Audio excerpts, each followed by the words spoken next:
Sometimes in order to go forward in an investigation, you have to go back to the beginning. And once I did, I realized we have missed something huge, y'all. Captain William Freeman called the master sergeant and told them to locate and interview a female subject. And that's how we get to this girl, Lainey. Now, this has always bothered me because I'm like, why is Lainey's name in this report? Why was she brought up at all? A timeline just surfaced in the Nolan Wells case, and the people who built it say it exposes a hole nobody noticed for over a month. Not a new witness, not a leak, a gap between what one marine resources captain was documented doing on the morning of the 5th of July and something that captain somehow knew. Online researchers went back to the original paperwork, laid the hours out end to end, and say the math does not work. That a name entered this investigation at a moment when the officer who acted on it had no documented way to have received it. And then they found who was on the water 5 minutes earlier. None of this is our conclusion. These are claims and interpretations circulating online, some of it built on documents, some of it built on much thinner material, and the difference between those two things is the entire reason this video exists. So we are letting it play out first. Then we come back and separate what is checkable, what still needs verifying, and where it turns into guesswork. There is a real question in here. There is also a point where it goes soft. You will know exactly where. Keep Nolan Wells' family in your prayers. If you think this case deserves to stay in front of people, hit like, subscribe, and share. Here is what they found.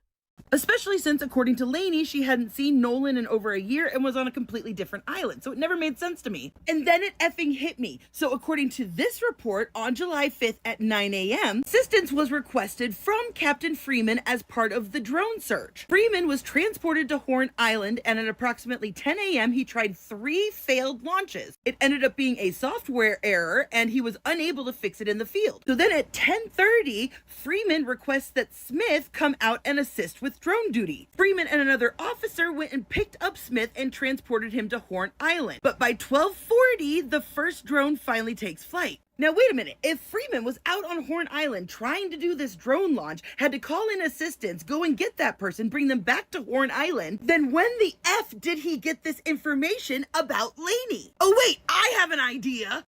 Was looking for Nola, who was on the boat. Was it multiple boats? Multiple boats. Okay, can you explain that? Who was out of this group? Who was on what boat? Or who was on a boat or not going out looking for Nola? So, me, Wyatt, and Trayson got in the boat. We got in the Palm Beach that morning, the morning after, and to the islands, and we were met by a DMR. There was 7 DMR boats already out there, DMR and park rangers. We talked to them. We gave them all of our information. They personally asked if any of us were on the boat with him that day. We told them yes. They just said, all right, well, we got the area scoped out. And then after that, we just went up to the beach. I think we met up with y'all. Yeah. Okay, so by Morgan's own words, he, Trayson, and Wyatt were on the Palm Beach out at Horn Island talking to MDMR. Oh, and when was that? When did they do that? From 9:45 to 11:50, 12 o'clock era, about lunchtime.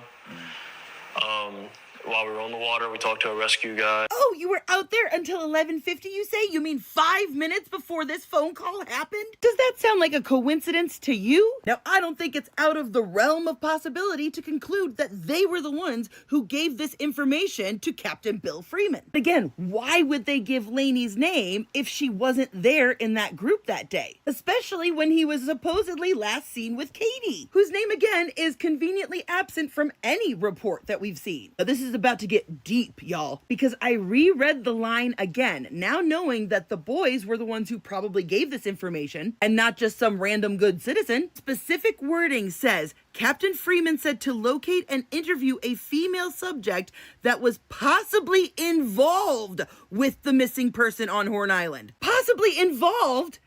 How did I miss that? How did we all miss that? Because there's 2 other boys mentioned in this that they don't make contact with, and it just says possible names associated with Wells. That is very different and intentional language. Now, as I've told y'all, I've spent weeks learning the dynamics of all these different friend groups and who they're friends with online, etc. Now, this is Lainey. Now, most people have clocked this picture where Lainey is with a girl who is wearing the same swimsuit last 4th of July as the one that is on the boat with Katie. I'm going to try and do this in the easiest way possible. I have narrowed down the BFF group with Lainey and these girls. All of these girls have called each other their best friends and taken pictures with each other at some point or another. Now, none of these girls are friends with any of the Wyatt Warren friend group. All of them are friends with Tristan and Tristan's sister. Tristan's sister has best friend picture relationships with all of these girls. It's very clear that this is a core group of friends. There's group pictures with them, they've lived together, etc. Now, Kendall is the one in the blue and red bikini in this picture. But I found another picture of Bailey and Maggie here from last 4th of July wearing the exact same red and blue swimsuit that Kendall was wearing. So it's pretty safe to say that these girls coordinated all wearing the same bathing suit. Also found this picture of Lainey from 2 4th of Julys ago wearing this bathing suit. Does it look familiar to anybody? That's right, that is clearly the same bathing suit from the boat with Katie, with a face that's conveniently been blurred. Now, do we think it's a coincidence that 2 swimsuits associated with this friend group all ended up on the same boat as Katie? I'm gonna say the chances are slim. Now, Kendall seems to have a longtime boyfriend. And guess what his name is? Jacob Brooks, which is the second name that comes up on this report. And guess who seems to be Lainey's longtime boyfriend? Drew Johnson, the other name on this report. Now, Drew, unlike all of these people over here, Drew is friends with the Warren Wyatt friend group. Also the only one out of this entire group that is Facebook friends with Nolan. If this was the boys telling this information to the captain, why were they saying that their buddy's girlfriend was possibly involved with Nolan? And why would Tristan be snitching on his sister's friends like this? Now wait, one of Katie's BFFs, Nevaeh, is friends with a Caden McGrath. Caden is friends with 0 people from either group except for Nevaeh, as far as I can tell. Caden is somehow related to a Joe, who is frequently advertising on his page for the Biloxi Bay RV Resort. The one that I was saying that according to the GPS coordinates looks like they may have dropped somebody off at. So in my opinion, Joe is clearly somehow related to the Marty McGrath, who was the one who apparently took all these people on this boat, including Katie, when this friend group was supposedly left on this island. And I feel like that language is really important and overlooked because left makes it sound like your ride left without you. Now, according to Joe's LinkedIn, he is IT for the Ocean Marine Group, which is owned by Jerry Adkerson. Aiden is also the only person I can find who is friends with Captain Chris Seth Ward, the son of Chris Ward, who was called by Jerry to cancel the sea tow allegedly on his private line before the sea tow call was even finished. I also found a very weak connection through social media between Lainey and a girl who is in the same sorority as the girl who threw the party, Ava, allegedly threw the party. So what if Tristan's slick comment wasn't about Katie at all? Because I don't know about you guys, but we have seen absolutely 0 proof that Katie was actually out there with them. They have kept the story hyper-focused on Katie, and no other girls' names have really gotten out. What if Katie has been the red herring this whole time? I don't know. I'm still trying to piece through. I'm still trying to figure it out because there's clearly a chunk that is missing out of this story. Like, I think Lainey is a red herring too, don't get me wrong, because I don't see these boys like freely offering up their motive or anything. But it sounds like maybe this Lainey girl was involved with Nolan behind her boyfriend's back at some point, and they tried to use that. It starts with a single line in one of the original Marine Resources reports. According to that report, Captain William Freeman contacted a master sergeant and instructed him to locate and interview a female subject. That instruction is how a young woman named Lainey enters this case, and the person who assembled this breakdown says that never made sense to her, not once, because by Lainey's own account, she had not seen Nolan in over a year. And on the day in question, she was not on Horn Island at all. She was on a completely different island, different water, different place, a year of no contact. So the question sat there, why is that name in this document? For months, the assumption was that it was noise, a garbled radio call, somebody mishearing something in the chaos of a first-day search. That happens constantly. Then she went back and read the rest of the morning. Here is what the report lays out. At 9 in the morning on the 5th of July, assistance is requested from Captain Freeman as part of the drone search. He is brought in specifically for aerial work. He is transported out to Horn Island. At approximately 10 o'clock, he attempts to launch. It fails. He tries again, fails again. 3 launches, 3 failures, and the cause, according to the report, is a software error he could not fix in the field. At 10:30, he requests that Smith come out and assist with drone duty, and this is the part the breakdown leans on hardest. Freeman does not simply radio for someone else to handle it. According to the paperwork, Freeman and another officer go and get him. They leave the island. They cross the water. They collect Smith and transport him back out to Horn Island. The first drone does not fly until 12:40 in the afternoon. So the argument being made is this. From 10 in the morning until nearly 1 in the afternoon, Captain Freeman is doing exactly one thing. He is fighting equipment that will not work, and then physically traveling to fetch somebody who might fix it. He is not in an interview. He is not at a desk with witness statements. So when and from whom did he get information specific enough to send a master sergeant out after a particular young woman? That is where the second piece comes in, and it has been public for a long time. There is a recording in which one of the young men reportedly on the boat with Nolan describes his own movements the following morning. In it, he says that he, Wyatt, and Tristan got in the Palm Beach that morning. The morning after, he says they went out to the islands. He says they were met by Marine Resources when they arrived. He describes the scene. 7 Marine Resources boats already out there. Park rangers as well. An operation already running by the time they got there. He says they talked to them. He says, in his own words, that they gave them all of their information. He says the officers asked directly whether any of them had been on the boat with Nolan that day. He says they told them yes. And then he supplies a time. Nobody pushes him for it. He offers it. From about 9:45 in the morning until, his phrasing, 11:50, 12 o'clock era, about lunchtime, 11:50. And according to the breakdown, Captain Freeman's phone call comes roughly 5 minutes after that. The presenter does not claim she can prove who supplied the name. She says outright that she cannot. Her position is that she does not think it is out of the realm of possibility that the men on that water were the source, and that somebody should be able to explain how that information reached that captain. Then she raises a problem with her own theory. Why would those men offer up the name of a young woman who, by every account available, was not there? Which brings the breakdown to the part that has people talking, because she went back to the line one more time. According to her reading, the report does not describe the female subject as a possible witness. It does not describe her as someone who might have information. It describes her as possibly involved with the missing person on Horn Island. Possibly involved. And in that same report, according to the breakdown, 2 other individuals are mentioned. 2 males. Contact is reportedly not made with either of them.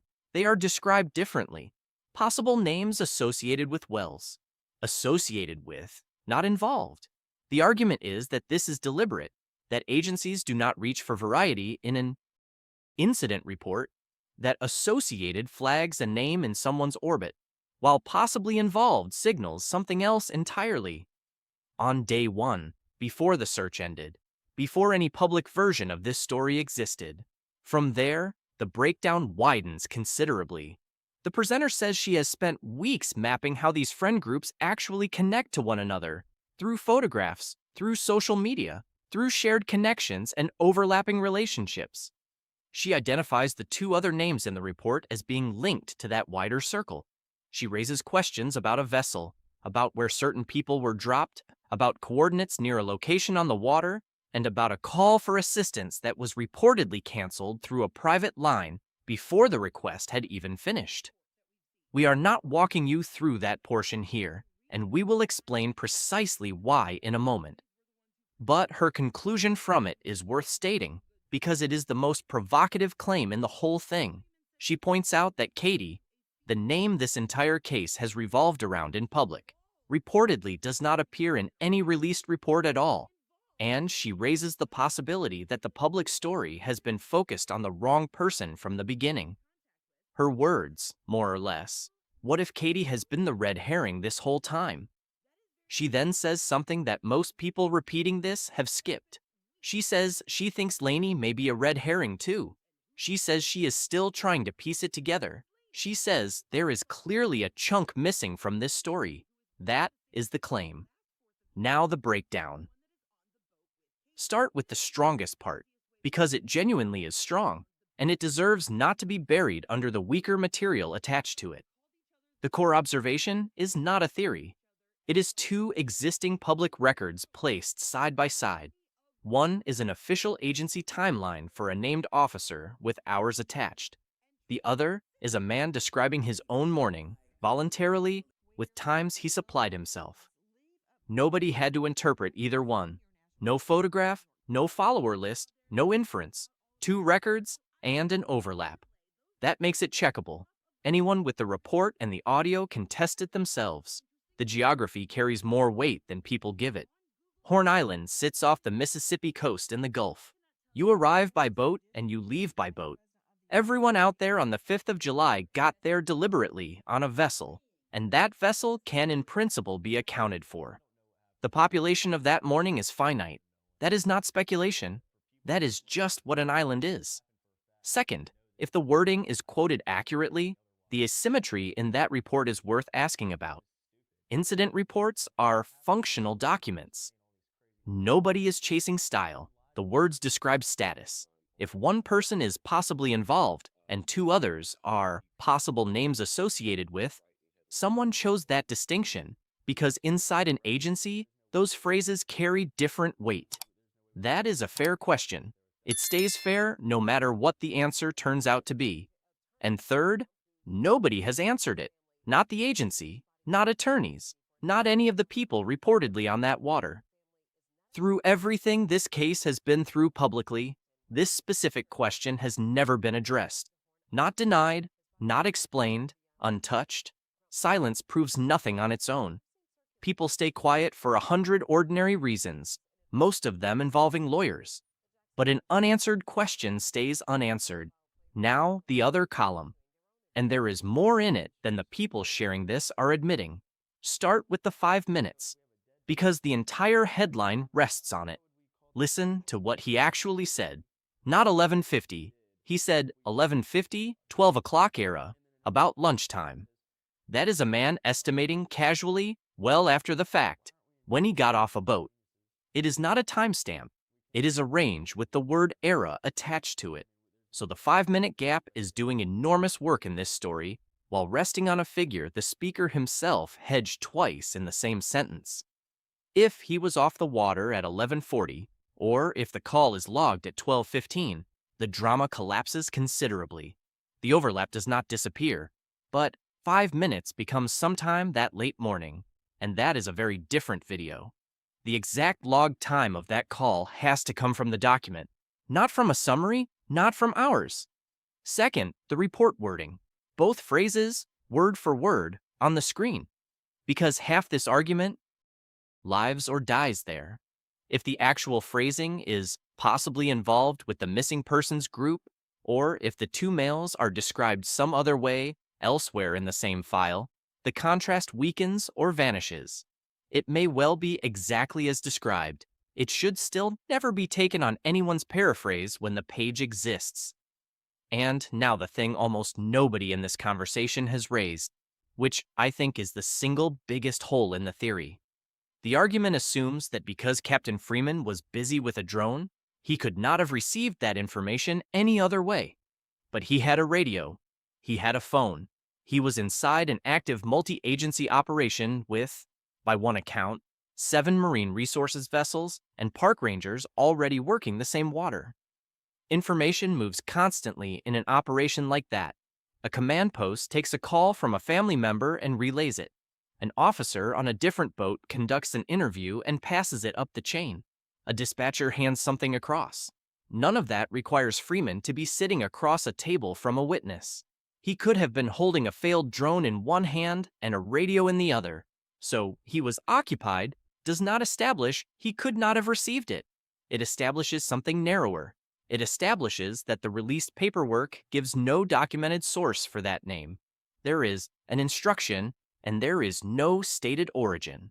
That is a gap in the documentation. On its own, it is not evidence of anything more than that. I think that distinction is the most important sentence in this video, and it is the first thing that will get lost when this gets clipped and reposted. Here is the line, that the three men on the water were the source of that name. Speculation. The presenter says so herself. She uses careful language. But careful language evaporates in transit, and by the third repost, this will be stated as fact. It is not. Nothing released identifies who supplied that information. That the wording implies someone deliberately steered investigators. Speculation. Interesting. Unsupported. That a name was offered to occupy investigators during the hours that mattered. A theory that fits the shape of the facts, which is not the same as being demonstrated by them. Many theories fit this shape, and the wider material, the friend group mapping, the photograph comparisons, the relationship links, the employer connections, we left that out deliberately, and here is the reason. That portion is built on social media, on who follows whom, on who appears in a photograph with whom, what somebody was wearing, who is related to whom, and which company connects to which name. That is not evidence. That is a small town. On that coast, everybody is connected to everybody. People went to school together. Their parents worked together. They have been in each other's photographs since they were 15. Pick any two people from that community, and you can build a chain between them, and the chain will mean nothing, because you can do it with anyone. The trap is that when you build the chain yourself, it feels like proof. Every link is real, so the conclusion feels earned. That is exactly how the wrong person gets destroyed. It has happened in case after case. Somebody assembles a web, an audience runs with it, and a person who had nothing to do with anything has their life taken apart. Often a young person, often permanently, and nobody issues a correction, because by then the internet has moved on. We are not doing that with private people who have not been charged with anything. If that material ever becomes documented, it will not need a photograph to make its point. The frustrating part is that this is answerable, now, by people who already hold the information. 3 questions. None of them require anybody to admit to anything. What is the log time of Captain Freeman's call to the Master Sergeant on the 5th of July? That is a number in a file. Release it, and this either firms up or ends. What does the report say, word for word, about the female subject? And what does it say about the 2 males? Put the page on screen. Redact what has to be redacted. And how did that name enter the investigation? In a documented multi-agency search, that transfer almost certainly exists somewhere in the paperwork, even if the released portion does not show it. Answer those 3, and this video becomes obsolete. That would be a good outcome. Being corrected is better than being wrong. Put plainly, there is a documented instruction from a Marine Resources captain to locate and interview a young woman on the first full day of the search. That young woman says she was not there and had not seen Nolan in over a year, and nothing in the public record contradicts her. The captain who gave that instruction was, by the same paperwork, occupied that morning with equipment failures and a trip across the water. And, in a long public recording, one of the men reportedly on the boat with Nolan places himself, Wyatt, and Tristan on that water with Marine Resources, having told officers directly that they were on that boat. Every one of those things is real. The connection between them is what nobody has established. That is the honest state of it. Not a breakthrough in the sense that we now know something. A breakthrough in the sense that a question which should have been asked over a year ago finally got asked. Nobody named in this video has been charged with any crime. Nothing said here accuses any person of committing one. We have walked through a mix of official documentation and claims circulating online, and we have tried to tell you which was which at every step. The young woman named in that report is not a suspect in anything any public record shows. She says she was on a different island and had not seen him in over a year. If you leave here and go looking for her, you misunderstood every word of this. Do not contact her. Do not contact anyone in this case. Do not show up anywhere. It has never once helped, and it has badly hurt people who turned out to have done nothing. Direct your questions at the agencies. That is where they belong. If you want to be here when this gets tested against documents rather than photographs, subscribe and turn notifications on. When the wider material can be verified, we will bring it. If it cannot, we will say that too.